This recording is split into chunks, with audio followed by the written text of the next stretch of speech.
interested to know how the NUS can justify sharing a platform with a group whose director, when discussing the ideology of Hassan al-Haddad, who supports Cage, refused to condemn FGM or stoning, but adds duly window to a no platform list over articles she wrote in 2004. Can I just ask that we keep the topics on prevent, please? Yeah, I just want to go back to the idea of no platforming. It was said earlier that it is okay to platform far-right and fascist organisations.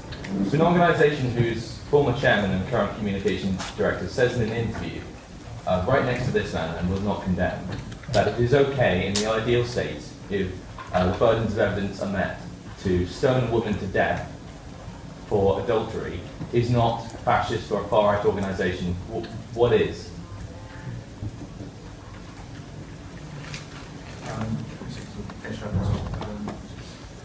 Refuse to condemn someone sat next to someone that makes a claim. Oh, no. The chairman is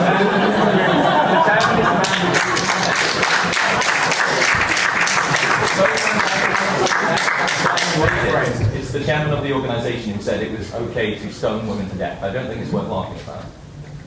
It wasn't a Former chairman, current communication. Okay. Your question is a red herring, and I'll tell you why. My colleague at Cage, he's not the chairman, he's the director of research. So I said he is now. Yeah. So now the point is here that he was asked onto a program to discuss something specific, and that was the radicalization of a man called Jihadi John, Moazzam Begg.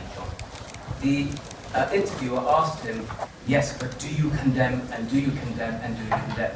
From moving away from the topic about why he was there, he started asking about what are the beliefs of another man, and do you condemn them?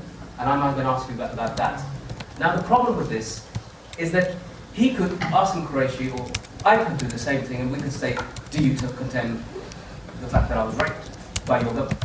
Do you condemn? You're being disingenuous. Wait, let me finish. He said, my personal opinion is in the ideal Islamic state, women would be stoned to death for adultery. He did. I watched the interview, I watched it today. He didn't, he's my colleague, he didn't say it. Julian Assange, the interview of Julian Assange. Oh, so we're going to a different, Well, you're lying. You're being disingenuous. Julian Assange, in that interview, Asim Qureshi said that in an ideal caliphate, he supports Sharia punishment of stoning adulteresses to death. Do you disassociate yourself from those comments? Hold on a second. So there's two of you asking the question. Can you please wait for the I think you need to make question. an effort and allow me to answer the question. Okay? Not jump in.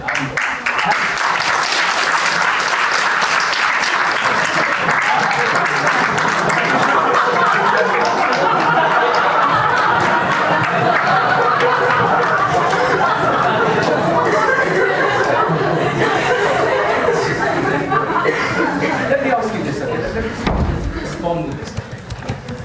There's only 2 countries in the world that I'm aware of, perhaps maybe 3 if you include Iran, where there are stoning of adulteresses, where there are executions for blasphemy and so forth. One is ISIS, the land of ISIS, and the other is Saudi Arabia. Now, Saudi Arabia is a country where we have constant and close relations with. In fact, at the death of King Abdullah, we had Downing Street bring the flag to half-mast. Now, I could ask this question and say, have you had rallies, and are you leading these rallies against the Saudi government outside the embassy? And are you pushing the government to break their relations with Saudi Arabia, who often fund many of our universities? And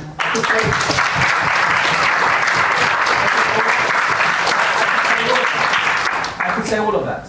But in fact, the truth of the matter is this, is that my speciality, the reason why I'm here, is because of what was done to me. I'm here because of Guantanamo. I'm here because of terrorism and the effects of anti-terror legislation. In terms of Asim Qureshi's personal views and so forth, you can ask him whenever you get the chance to speak to him. As far as I'm concerned, I'm very clear. I don't know anybody who's been stoned to death in the UK. I don't know anybody who's been tried as adulterous in the UK. I don't know anybody who's applying those rules in the UK, and that's what I'm concerned with.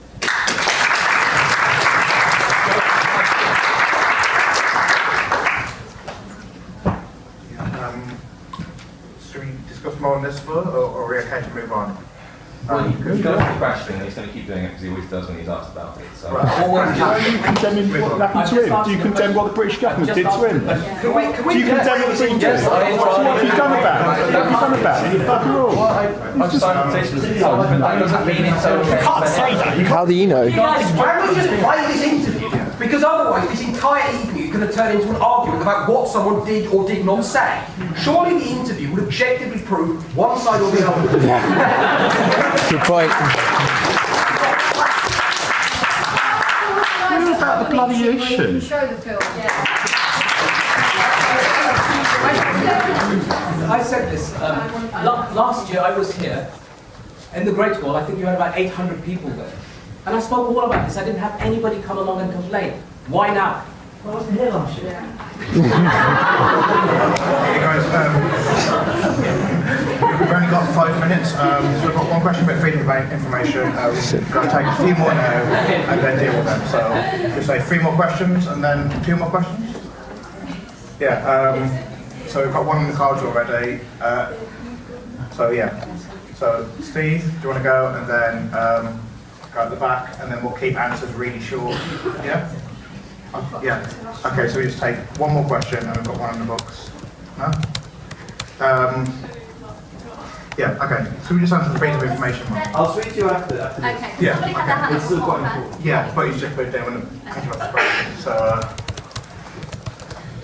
yeah, should we do the freedom of I'm information? happy to come back on some of the questions that were just asked. So in terms of the definition of fascism, I mean, we can have a whole debate about how you define fascism. Personally, I would say that it's an ideology based on like revoking democracy, and its end goal is like ethnic cleansing and genocide. And I guess like there are other people like who have disgusting views. You talked about Judy Bindel earlier, like she said some disgustingly transphobic things.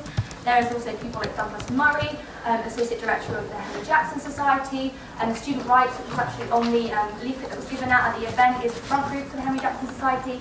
He said some horribly xenophobic things. I don't think we should be attached to victims of fascists. I don't think other people who've said all awful things. I think we should define it there, but this is my personal opinion. As I say, there are other people in the US who have different opinions. In terms of separating organisations as well from individuals, so there'll be some people in Cage, in Defend Right to Protest perhaps, in the UCU. There are people in my own organisation in the US who defend the Israeli regime, which subjugates the Palestinian people. I don't agree with them, but I still work with NUS as an organisation. I think that's where we can agree with people on certain issues. We should build those broad coalitions.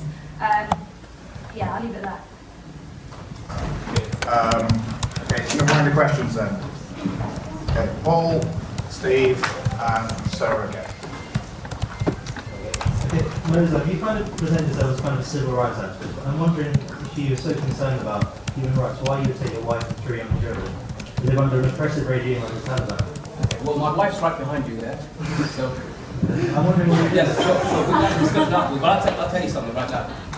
If I was white, non-Muslim, and had gone to do the same thing, would you ask me that question? Yes, Yeah. Of course. And I'll tell you why. Because across the road, there were Americans, white, non-Muslim, living at our NGOs, and nobody ever took them to Guantanamo. And there were other Britons, and there were French guys, and there were Germans. Nobody ever tortured them, and nobody ever asked them this question. So I ask you again, would you ask them the same question?